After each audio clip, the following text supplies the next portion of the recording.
Все начали узнавать, например. Наверное, был самый главный соперник, это мой большой друг.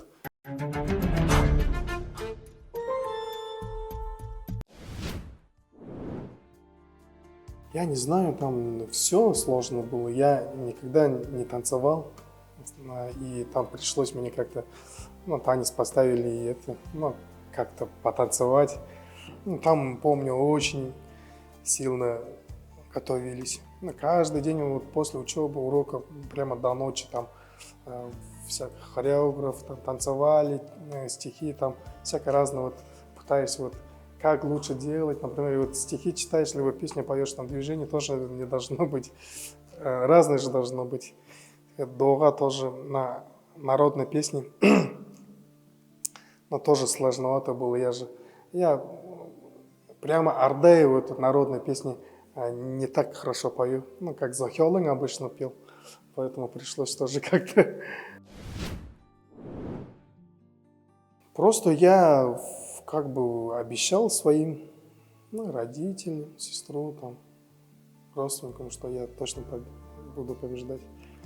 И все, и это. Вот такое у меня было чувство, что по-любому я стану ГСРом, и все, я стал. Наверное, был самый главный соперник, это человек, мой большой друг с предыдущего, наверное, конкурса 2009 года, Ирентин Дашцеренов.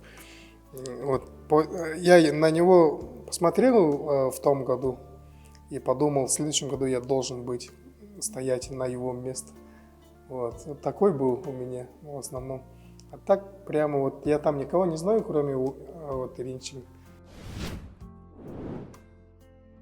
Все начали узнавать, например, все люди, которые занимаются творчеством, например, колледж искусства тоже как бы там уже люди узнавали.